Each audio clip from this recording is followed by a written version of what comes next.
Hello दोस्तों, नमस्कार and welcome to planet 4। क्या प्रधानमंत्री मोदी G20 के ठीक बाद लेने वाले हैं एक बहुत बड़ा फैसला? क्या G20 के ठीक बाद बेहद गंभीर संकट में फंसने वाले हैं प्रधानमंत्री मोदी? G20 मीटिंग खत्म होने के बाद 10 सितंबर को प्रधानमंत्री मोदी कर सकते हैं इतिहास का सबसे बड़ा ऐलान। क्या दिसंबर में होने वाले 5 राज्यों के चुनाव को लेकर प्रधानमंत्री मोदी की बढ़ गई है चिंता?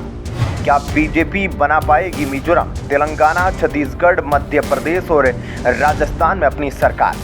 दोस्तों, अभी जल्द ही भारत में G20 सम्मेलन होने वाला है।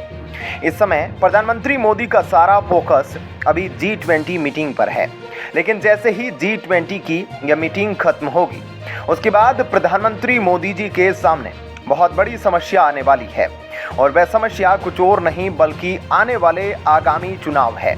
दोस्तों, चुनाव केवल विधानसभा के ही नहीं बल्कि लोकसभा के भी है, जहां मिजोरम, तेलंगाना, छत्तीसगढ़, राजस्थान और मध्य प्रदेश में दिसंबर 2023 में चुनाव होने वाले हैं। तो वहीं अगले साल 2024 में अप्रैल महीने में लोकसभा के चुनाव होने वाले हैं। अब आने वाले यह विधानसभा चुनाव बीजेपी के लिए ऐसे लग रहे हैं जैसे कि यह सेमीफाइनल हो और आने वाला लोकसभा चुनाव बीजेपी के लिए फाइनल हो, क्योंकि इस समय भाजपा कमजोर दिख रही है। आखिर मिजोरम, तेलंगाना और छत्तीसगढ़ में क्यों बीजेपी की स्थिति बेहद कमजोर बन गई है? मध्य प्रदेश और राजस्थान में बीजेपी की स्थिति क्यों मजबूत मानी जाती है? 2024 के लोकसभा चुनाव के लिए क्यों 5 राज्यों का विधानसभा चुनाव माना जा रहा है सेमीफाइनल?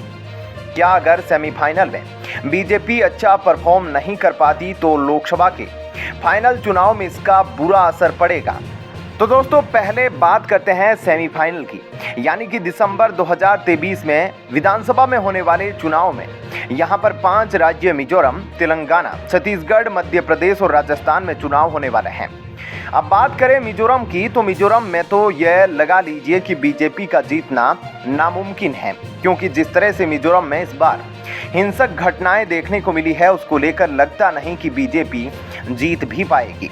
अब दोस्तों, बात करते हैं छत्तीसगढ़ और तेलंगाना की, तो बीजेपी की हार में जो सबसे बड़ा कारण बताया जा रहा है वह बीजेपी के लोकल कार्यकर्ताओं का समर्थन न होना।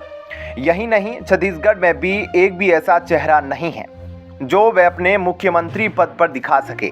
तो वहीं कांग्रेस के भूपेश बघेल मुख्यमंत्री के रूप में अभी तक काफी अच्छा प्रदर्शन कर रहे हैं। राजनीतिक विशेषज्ञों का मानना है कि बीजेपी के पास जो चेहरे थे वह ज्यादातर भ्रष्टाचार में लिप्त है और उन सब की फाइल वर्तमान कांग्रेस के मुख्यमंत्री के पास है। मतलब साफ है कि कोई भी लोकल लीडर या कोई लोकल नेता बीजेपी का छत्तीसगढ़ में ऐसा नहीं है जो छत्तीसगढ़ में कांग्रेस के उम्मीदवार बघेल से टक्कर ले सके। और बात करें तेलंगाना की, तो तेलंगाना में तो बीजेपी कहीं देखी भी नहीं जा रही है। वहां पर साफ साफ टक्कर कांग्रेस और चंद्रशेखर राव की पार्टी भारतीय राष्ट्रीय समिति की है। इसका यही कारण है कि भाजपा हमेशा से प्रधानमंत्री मोदी के नाम पर लड़ती आई है और यही कारण है कि तेलंगाना में बीजेपी का कोई नाम, कोई चेहरा नहीं है जो मुख्यमंत्री के पद के लिए सामने आ सके।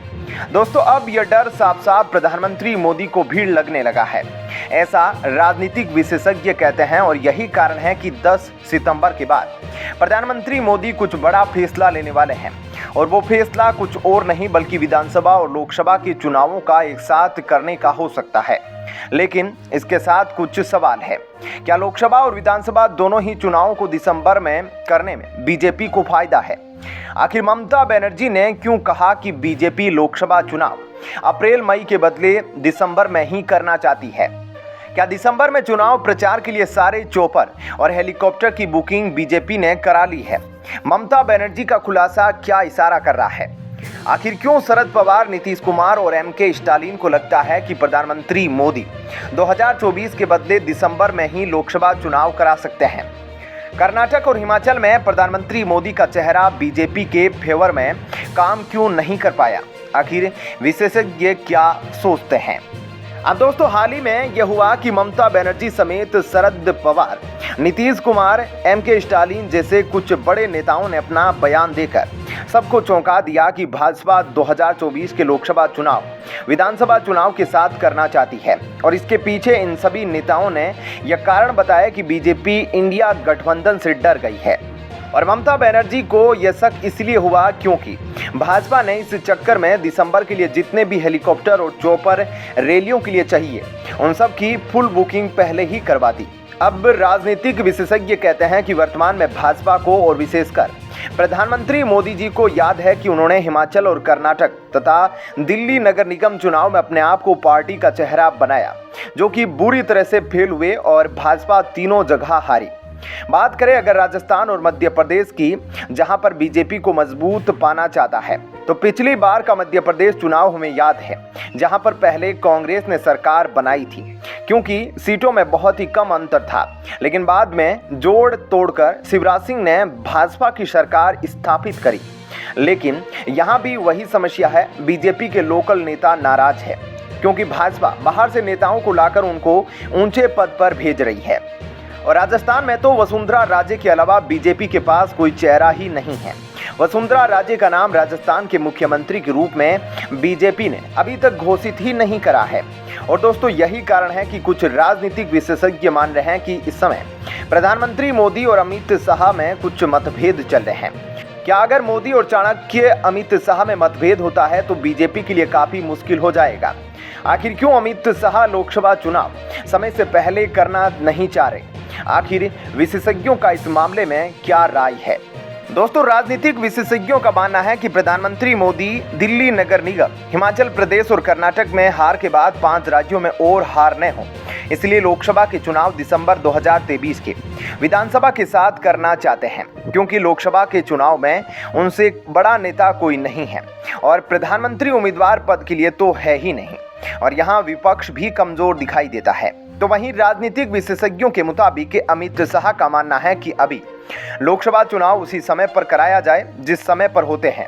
बाकी इस बीच के समय में एनफोर्समेंट डायरेक्टरेट, इनकम टैक्स और सीबीआई जैसे संस्थाओं को टाइट करके विपक्ष पर शिकंजा कसा जा सके।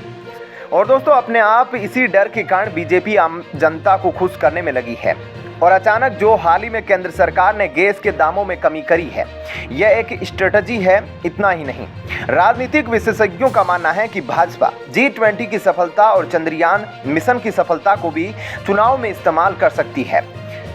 क्या 5 राज्यों में विधानसभा चुनाव हारने के बाद भाजपा में बगावत हो सकती है, जिसका 2024 लोकसभा चुनाव में बुरा प्रभाव पड़ सकता है? अगर बीजेपी गठबंधन करके सरकार में आती है तो क्या नितिन गडकरी बनेंगे प्रधानमंत्री का चेहरा? आखिर क्यों नितिन गडकरी को विपक्ष के लोग ज्यादा पसंद करते हैं? दोस्तों राजनीतिक विशेषज्ञों का मानना है कि आरएसएस बीजेपी को कंट्रोल करती है और आरएसएस को किसी भी नेता से ज्यादा लगाव नहीं। अगर उसे लगता है कि रथ का घोड़ा थक गया है तो वह घोड़ा चेंज कर देती है। और यही कारण है कि अब लोग नितिन गडकरी को राष्ट्रीय नेता के तौर पर देख रहे हैं और आरएसएस की भी यही नज़र है। लेकिन जहां आरएसएस को लगा कि नितिन गडकरी उनके काम के नहीं तो वह उन्हें हटा देगी। आखिर अमित शाह को भारत का इनविजिबल प्राइम मिनिस्टर क्यों कहा जाता है? क्या प्रधानमंत्री मोदी का सारा फैसला अमित शाह अपने रिमोट से करते हैं? आखिर क्यों अमित शाह के बिना प्रधानमंत्री मोदी एक दिन भी सरकार नहीं चला सकते? अमित शाह ने जो काम बीजेपी के लिए किया है, क्या वह काम कोई और नेता कभी कर सकता है?